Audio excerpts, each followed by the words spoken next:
হরে কৃষ্ণ, রাধে রাধে। শুধু কৃষ্ণ ভক্ত, গৌর ভক্ত, হরি ভক্ত, আমার মা সকল, বাবা সকল, আপনাদের প্রত্যেকের চরণে আমার সশ্রদ্ধ প্রণাম জানাই আমার সাধুগুরু বৈষ্ণব মণ্ডলীর চরণে। অনলাইন উপস্থিত যত আমার দাদা মায়েরা, আত্মীয় স্বজন, ভাই বন্ধু, গুণীজনা, সাধুজনা, ভক্ত শ্রোতা রয়েছেন, সকলের চরণে সশ্রদ্ধ প্রণাম, অন্তরঙ্গ স্থল থেকে অনেক অনেক ভালোবাসা, অভিনন্দন। বলুন আপনারা কেমন আছেন? আশা করি প্রাণ গোবিন্দ রাধারানী কৃপায় সকলেই ভালো আছেন। আমিও আপনাদের অনেক অনেক আশীর্বাদ, ভালোবাসায় খুব ভালো আছি। তো আজকে আপনাদের সামনে যে পালা প্রসঙ্গ আমি বর্ণন করতে চলেছি বাবা, যে সামুদ্রিক শাস্ত্র অনুযায়ী নারী চরিত্র, কত ধরনের নারী আছে, নারী কিভাবে চিনবেন। তো চলুন আমরা ভিডিওতে প্রবেশ করি। আপনাদের কাছে অনুরোধ থাকছে ভিডিওটা একদম স্কিপ না করে পুরো ভিডিওটা দেখতে থাকুন। আর যদি ভিডিও দেখে ভালো লাগে অবশ্যই চ্যানেলে লাইক, শেয়ার, কমেন্ট করে চ্যানেলটি সাবস্ক্রাইব করে পাশে থাকবেন। জয় শ্রীকৃষ্ণ, রাধে রাধে। ওম অখণ্ড মণ্ডলাকারং ব্যক্তং যেন চরাচরম তৎপদং দর্শিতং যেন তস্মৈ শ্রী গুরুবে নমঃ। ওম অজ্ঞানতিমিরান্ধস্য জ্ঞানঞ্জন শোলকয়া চক্ষুরুন্মিলিতং যেন তস্মৈ শ্রী গুরুবে নমঃ। পিতা স্বর্গ পিতা ধর্ম পিত হি পরম তপ পিতরি পিতমপন্নে প্রিয়ন্তে সর্বদেবতা সর্বদুঃখ নিয়ন্ত্রিতাং ভক্তি মুক্তি প্রদায়িনী বিশ্বেশ্বরী জগদ্ধাত্রী মাতৃদেবী নমস্তুতে। জয় গুরু, গুরু কৃপাহি কেবলম, গুরু কৃপাহি কেবলম, গুরু কৃপাহি কেবলম। তো বাবা, আগের দিনে আমরা দেখেছি, এখন তো এগুলো বালাই নেই, কারণ এখন মেয়েই পাওয়া যায় না বিয়ে করার জন্য। তো আগের দিনে যখন দেখতে যেত, আমাদেরকেই যখন দেখতে গিয়েছে, মেয়েদের একটু হাতটা দেখে, হাতের রেখাগুলো দেখে, একটু হাঁটন দেখে, একটু দাঁতের মাড়িগুলো বলে মা একটু দাঁতগুলো মেলা করো তো, দাঁত দেখে, চোখ দেখে, চুল দেখে, আবার জল ফেলে দিয়ে জলে হাঁটতে হয়েছে মেয়েদেরকে। এইভাবে মেয়ে দেখা দেখির কার্য চলতো, শুভাশুভি লক্ষণ চলতো। তারপরে কিন্তু মেয়ে যদি পছন্দ হয় তাহলে বিয়ে হতো, না হলে কিন্তু সে মেয়ে ক্লোজ। তদ্রূপ সংসারে কিন্তু শান্তি ছিল, তাই না? আর এখন মেয়ে পেলেই হলো, মেয়েই পাওয়া যায় না। যা মেয়ে যে জাতির হোক, পাতির হোক, হোক না হোক, বা যেমনই হাঁটন হোক, চলন হোক, চুল কোঁকড়া হোক, বেঁকানো হোক, দাঁত মুখ যেমন উঁচা হোক, লম্বা হোক, সরু হোক, এগুলোর কোনো বিচারই নেই। যার জন্যে সংসারে কিন্তু এখন অতটা সুখ শান্তি নেই, ডিভোর্সের বেলাটাই বেশি হচ্ছে। কেন এমনটা হয়? তো আপনারা আগেই জেনেছেন শাস্ত্র মতে, মানে আগে শাস্ত্র মতে আপনারা জেনেছেন কি, শাস্ত্র কিন্তু আগেও ছিল, এখনও ছিল, এখনও আছে, সবই আছে। কিন্তু আমরা একটা প্রচলন আছে যে নারী হলো চারি জাতি। কি কি? হস্তিনী, পদ্মিনী, শঙ্খিনী আর রাক্ষসিনী, তাই না? এগুলো শুনেছেন। কিন্তু আজকে আপনাদের সামনে যে নারী চরিত্র আমি বর্ণন করব, সামুদ্রিক শাস্ত্র অনুযায়ী নারী 13 রকমের। এই নারীর স্বভাব কেমন হয়, কোন নারী কেমন, দেখলে আপনারা বুঝতে পারবেন। যদি আপনারা দেখুন যে আজকালও কিন্তু এমন মেয়ে আছে যে বাবা এখনও পর্যন্ত বাবা মায়ের মুখ তাকিয়ে বসে আছে যে বিয়ে দেবে। তো বিয়ে শাদীর ব্যাপারটা প্রত্যেকটা সংসারে কিন্তু এই নারীর উপরে বাবা কিন্তু কি করব নির্ধারণ করে। সংসার সুখের হয় বাবা রমণীর গুণে, পুরুষের কথা কিন্তু কোনো শাস্ত্রে বলা হয়নি। তো একটা সন্ডাগুন্ডা যেমনই মস্তান হোক না কেন, একটা নারী তাকে কন্ট্রোল করতে পারে, আর একটা নারী কিন্তু স্বামীর হাতে মদের বোতল ধরাতে পারে। নারীদের চরিত্রেই কিন্তু সব কিছু প্রকাশ পায়। তো এই যে বলেছে আজকালকার মেয়েরা কি বলেছে, যে নারীরা অফিসার চয়েস খায় বাবা, তারা কেমন নারী হয়?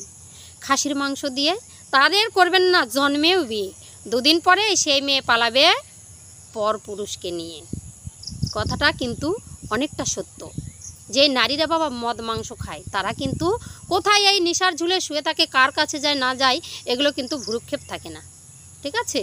এবার একটু নেশা বা কিছুর গন্ধ পেলেই আর একজনের সাথে চলে যায়, তাকে বিবাহ করেও কিন্তু শান্তি হয় না, পরপুরুষের দিকে কিন্তু সে ছুটে যায়। এরা কোন ধরনের নারীর মধ্যে পড়ে? এই 13 রকমের নারী আছে, তাদের মধ্যে কোন নারী চরিত্রের মধ্যে পড়ে?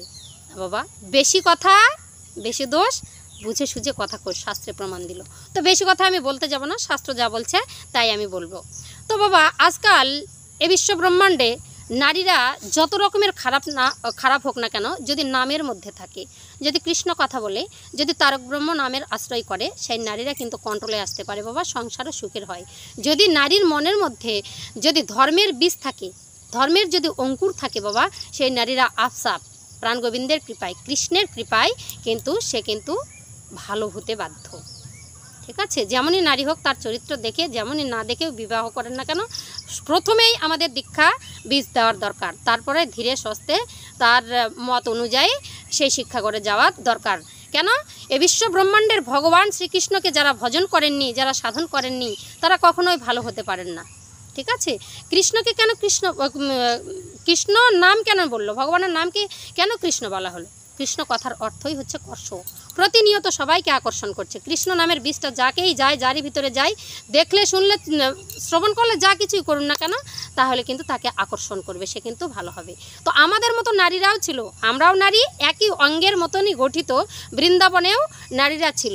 তাদেরকে কেন গোপী বলা হচ্ছে, তাদেরকে কেন গোপিনী বলা হচ্ছে? পুরুষরা শিক্ষা ঘরে গেলেও তারা গোপী হয়ে যায়। কেন? যারা বস্তুকে গোপন রাখে তাদেরকে গোপিনী বলা হয়, তাই না? তো আমাদের এখন নারীদের মধ্যে কিন্তু এই গোপনতা কিন্তু কিছুই নেই। গোপন যদি না রাখা যায় তাহলে কিন্তু হবে না। তো গোপনের মধ্যে কিন্তু সবই আসে, নিজের চরিত্র, নিজের বেশভূষণ বা হচ্ছে দেহ সংস্কার, সাজাগোজা, সব কিছুর মধ্যে কিন্তু একটা কন্ট্রোল থাকবে, সেটা মানুষের জন্য গ্রহণযোগ্য হয়। আর যদি গোপনতা না রাখতে পারি বাবা, যত্রতত্র গমন করলে, তাহলে কিন্তু আমরা গোপিনী হতে পারবো না। তো এগুলো সাধন ভজনের কথা আমি বলে গেলাম।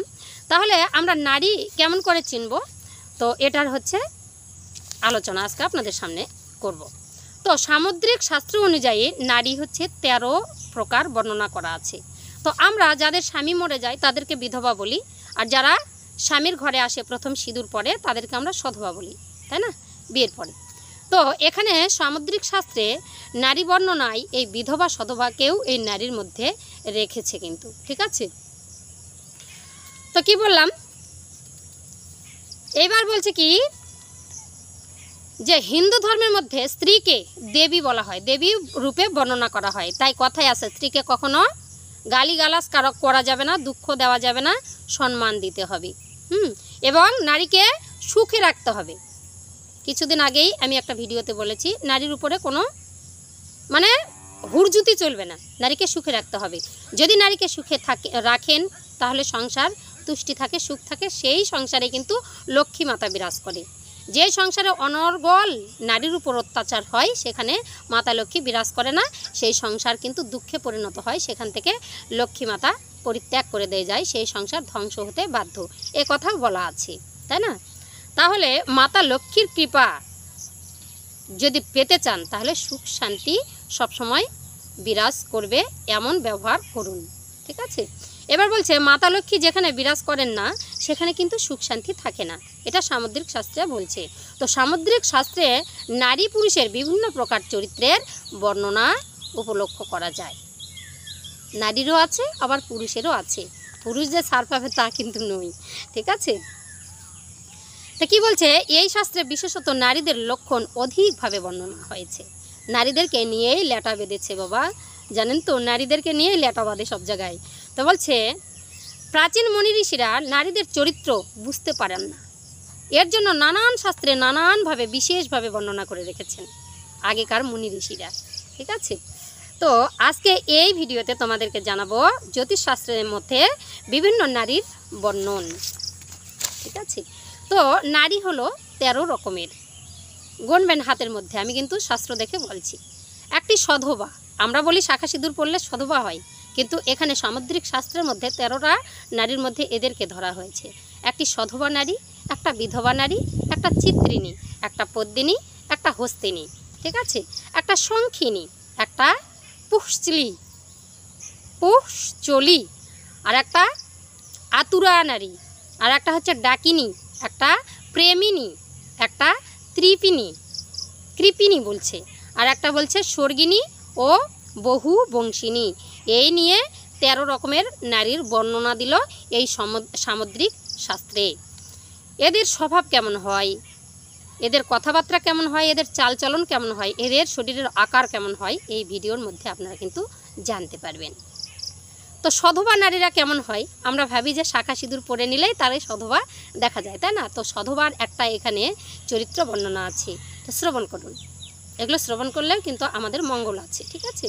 2 হাত পদ্মের মতো সোজা, পদ্মের মতো সোজা বলেছে, আর আঙ্গুল সোজা, আঙ্গুলগুলো শুষ্ক আর পরিতুষ্ট, খুব সুন্দর। হাতের তালুতে চকচক, হাতের তালুগুলো চকচক হয় আর গোলাকার হয়। হাতে কি বলছে, পদ্মকালন, জয়ন্তী ও স্বস্তিক রেখা স্পষ্ট দেখা যায়। মানুষেরা আগে দেখলে বলে, মা তোমার হাতটা দেখাও তো। এই রেখাগুলো তারা কিন্তু দেখতো। একটা দেখাশোনার সময় একটা ভালো মানুষকে সঙ্গে নিয়ে যাওয়া হতো। ঠিক আছে, এটা হচ্ছে সধবা নারীর কিন্তু লক্ষণ। এদের ভাগ্যরেখা কাটা হয় না, ভাগ্যরেখা যেটা আছে আমাদের ওটা কাটা হয় না। ঠিক আছে, আর কি বলছে, হাতের মাঝখানে একটু উঁচু থাকে আর সারা শরীর সমান্তরাল থাকে। দাঁতের যে হচ্ছে পরিপাটি সেটা সমান্তরাল থাকে, সুন্দর হয়, সুসজ্জিত থাকে। ঠিক আছে, এটা হচ্ছে তোমার সধবা নারীর বর্ণনা দিয়েছেন সামুদ্রিক শাস্ত্রে। এবার সামুদ্রিক শাস্ত্র অনুযায়ী বিধবা নারীর লক্ষণ শ্রবণ করুন। এদের বাম হাতে 3 থেকে 4টি রেখা দেখা যায়। বিধবা নারী, কুমারীদের মধ্যেও কিন্তু বিধবা আছে, তারা অল্প বয়সে বিধবা হয়ে যায়, এই শাস্ত্র প্রমাণ দিচ্ছে। এবার ভাগ্যরেখা ছিন্ন ভিন্ন ও কি বলছে, দন্তরেখা কিন্তু সমান্তরাল থাকে না। ঠিক আছে, আর ভাগ্যরেখাটা ছিন্ন ভিন্ন হয়ে দণ্ডরেখার সাথে যুক্ত হয়ে যায়। এদের চুলগুলো হয় রুক্ষ, মোটা, মুখ লম্বা হয়, আর কি বলছে, ঠোঁটগুলো একটু মোটা হয়, আর কণ্ঠ বাইরের দিকে বেরিয়ে আসে, আর কি বলে, নখ চ্যাপ্টা, কণ্ঠস্বর কর্কশ। কথা বলাতেও নারীদের কিন্তু লক্ষণ প্রকাশ পায়।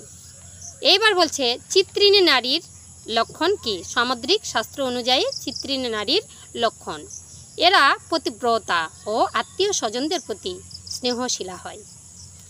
প্রতিটি কার্য খুব তাড়াতাড়ি করেন এবং খুব তাড়াতাড়ি উন্নতি লাভ করেন। এদের ভাগ্য কিন্তু খুব একটু কষ্টের মধ্যে দিয়ে যায়, খুব ভালো হয় না। এদের সিঙ্গারের প্রতি খুব রাগী, সিঙ্গার করতে, মিলন করতে চায় না, সবসময় ওই কামভাবটা আসে না।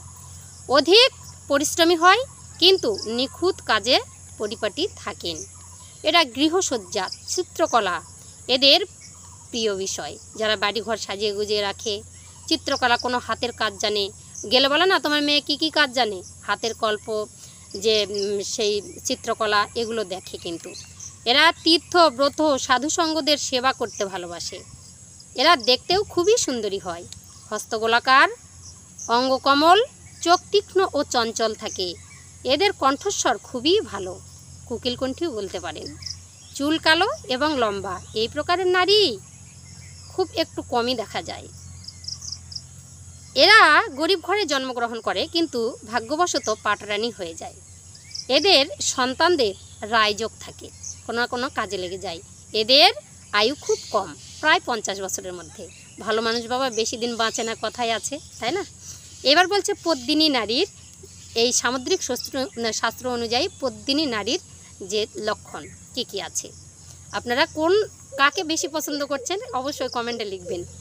এরা সুশীলা হয় ও ধর্মবিশ্বাসী, মাতা পিতা আত্মীয় স্বজনদের সেবা করতে ভালোবাসেন ও খুবই সুন্দরী হয়। এদের শরীর থেকে পদ্মের মতো একটা গন্ধ ছড়ায়। এরা একটু লম্বাটে হয় এবং কোমল শরীর, চুল লম্বা এবং কালো। এরা এই ধরনের অধিকারী হয়। এদের কথা খুবই মধুর হয়। এরা সবাইকে আকর্ষিত করে। এদের চোখ তীক্ষ্ণ ও একটু বড় হয়। পদ্মিনী নারী দেখলেই চেনা যায়, তাই না।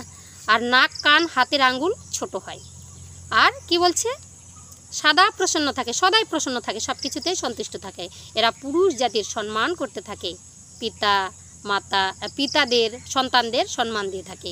এরা খুব তাড়াতাড়ি জয়লাভ করে থাকে। এরা সুসন্তানের মাতা হয় আর লাল বস্ত্র পরিধান করতে ভালোবাসে। যে পুরুষ এই লক্ষণা নারীদেরকে বিবাহ করে তারা সুভাগ্যবান হয়ে ওঠে। এবার হস্তিনী নারী, বাহ, সর্বশ্রেষ্ঠ নারী। তো এদের স্বভাব বারবার পরিবর্তন হয়। এদের ভোগবিলাসে অত্যন্ত প্রবল ইচ্ছা থাকে। এরা সব সময় হাসি মুখে থাকে, অধিক ভোজন করে। এদের শরীর সামান্য মোটা হয়। এরা অলস প্রকৃতির হয়। এদের গলা, কান ফর্সা হয় আর মোটা হয়। এরা ভীষণ ক্রোধী হয়, হাসি মুখে থাকে কিন্তু খুব রাগ। কখনো কখনো এদের স্বভাব বহু ক্রোধী হয়ে দাঁড়ায়, ক্রূরী হয়, মানে আপনাকে ধরে মনে হয় খেয়ে নেবে এরকম। পায়ের আঙ্গুল একটু মোটা মোটা হয় আর সাদা হয়। এরা পুত্র সন্তান বেশি জন্ম দেয়। এরা বিনা রোগেই রোগাগ্রস্ত হওয়ার মতো থাকে। এরা স্বামীদের সাথে খুব ঝগড়া করে। এদের স্বামী কিন্তু হয় গুণবান, কিন্তু এদের স্বভাববশত এদের সংসারে নেমে আসে অশান্তি আর দ্বন্দ্ব। এদের বয়স মোটামুটি 71 থেকে 76 বছরের মধ্যে হয়। স্বামীর সাথে মোটামুটি প্রায়ই ঝগড়ায় লেগে থাকে। যেখানে সেখানে হাঁটতে কাপড় চোপড় ছেড়ে দেয় বাবা। হস্তিনী নারীর এগুলো লক্ষণ, ভাঙ্গাচুরা বেশি করে। ঠিক আছে, এবার বলছে শঙ্খিনী নারীর চিহ্ন কি এই সামুদ্রিক শাস্ত্র অনুযায়ী। তো এরা কম কথা বলে, এদের আয়ু কিন্তু বেশি হয়। পিতা ও স্বামীকে বেশি বেশি ভালোবাসে। শেষ বয়সে খুব কষ্ট হয় এদের। এরা শেষ বয়সে কষ্টের চোটে মরতে চায়, কিন্তু খুব তাড়াতাড়ি মরণ হয় না। এদের 80-র মধ্যে আয়ু থাকে বাবা। এবার বলছে পুষ্টিনী নারীর এই সামুদ্রিক শাস্ত্র অনুযায়ী লক্ষণ কি। তো বলছে এদের মলিনতা বেশি। এদের চুলগুলো রুক্ষ হয়, কালো হয় কিন্তু রুক্ষ, কোঁকড়ানো ইত্যাদি দেখা দেয়। এরা নিজের স্বভাবের কারণে পরিবারের দুঃখের কারণ হয়ে যায়। পুষ্টিনী নারী তাহলে ভালো নয়। এরা নির্লজ্জ হয়, পরপুরুষকে ভালোবাসে বেশি, স্বামীর থেকে পরপুরুষের প্রতি লোভ বেশি। এরা কামী হয়, এদের মান সম্মান কিছু থাকে না। এরা নিজের টাকার জন্য পরের বিছানায় শুইতেও দ্বিধাবোধ করে না, তাই এরা সমাজে অবহেলিত। এরা 12 বছর থেকেই এমন হয়, দেখবেন 12 বছর থেকেই মেয়েটা চঞ্চল, অস্থির, যেখানে সেখানে যাচ্ছে, মানে মেয়েদের থেকে ছেলেদেরকে বেশি বেশি প্রায়োরিটি দিচ্ছে এরকম। স্বর এদের কর্কশ হয়, হাত পা ছোট, চোখ বড়, ভাগ্যরেখা ছিন্ন ভিন্ন, নাকে তিল, ঠোঁটের মধ্যে তিল ও হাতে শঙ্খরেখা 2টি থাকে। বোঝা গেল? এইবার বলছে আতুরা নারী। আতুরা নারী খুব অস্থির মস্তিষ্কযুক্ত নারী, খুব তাড়াতাড়ি কাজ করতে যায়, ব্যস্ত হয়ে পড়ে কাজে, সেই জন্য কাজ কিন্তু ঠিকমতো হয় না, কাজ সুসম্পন্ন করতে পারে না।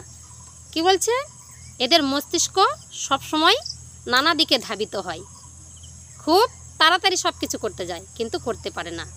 ঠিক আছে, এরা ঝগড়ুটে, ধন রাখতে পারে না, বন্ধুর জন্য সব কিছু বিলিয়ে ছিলে শেষ করে দেয়। এবার ডাকিনী নারী। ডাকিনী নারী কেমন? এরা মিষ্টিভাষী অভিনেত্রী, ঠোঁটে ঠোঁটে কথা বলে, ভিতরে ভিতরে বুদ্ধি, স্বামীকে ধোঁকা দিয়ে বেরিয়ে যায় আর পরপুরুষের সঙ্গে লটর পটর খায়। ধনসম্পত্তির লোভ এদের বেশি, দেখতেও সুন্দরী হয়, কথাবার্তা মধুর, কিন্তু ভিতরে ভিতরে গোপনতা রেখে সকলের সঙ্গে কথা বলে। মানে বলে না, মুখে মধু অন্তরে বিষ, আর মানুষ মারে অহর্নিশ, তাই না? এই যে ডাকিনী নারীর স্বভাব। এবার বলছে প্রেমিনী নারী। প্রেমিনী নারী কি?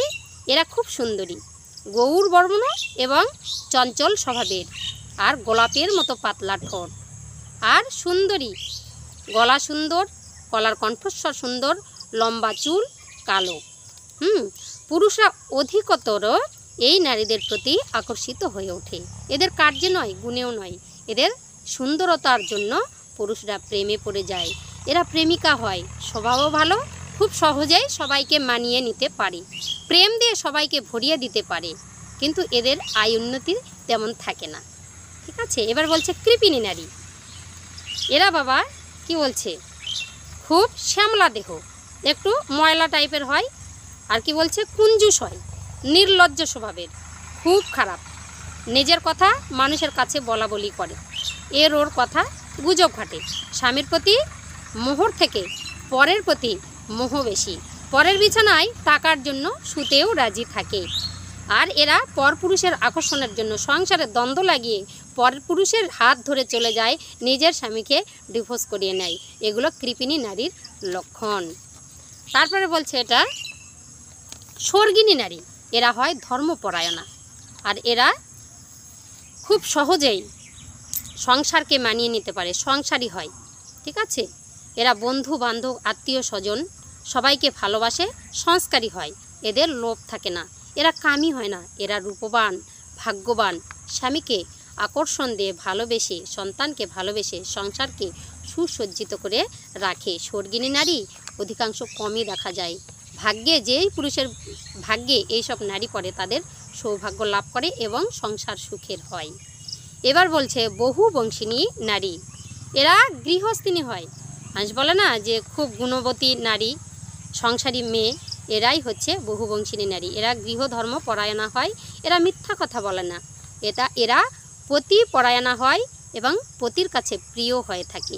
এরা স্বামীকেও বেশি ভালোবাসে, স্বামীর আত্মীয় স্বজন পরিবার সবাইকে খুব ভালোবাসে, সবার সঙ্গে মিল মহব্বতে থাকে, কিন্তু নিজের সংসারকে অটুট রেখে। এই হচ্ছে 13 ধরনের নারীর বর্ণনা সামুদ্রিক শাস্ত্র অনুযায়ী আপনাদের কাছে আমি বর্ণন করলাম। কতটুকু পেরেছি জানি না, সবাই আপনারা কমেন্টে বলবেন যে কোন নারী আপনাদেরকে সবথেকে বেশি পছন্দ। কমেন্ট বক্সে অবশ্যই লিখে জানাবেন। সবার কাছে আজকে বিদায় নিচ্ছি, আবার নতুন কোনো ভিডিও নিয়ে আপনাদের সামনে হাজির হব। প্রেম সে বলো রাধে রাধে। ভিডিও ভালো লাগলে অবশ্যই চ্যানেলে লাইক শেয়ার কমেন্ট করে চ্যানেলটি সাবস্ক্রাইব করে পাশে থাকবেন। হরে কৃষ্ণ, রাধে রাধে।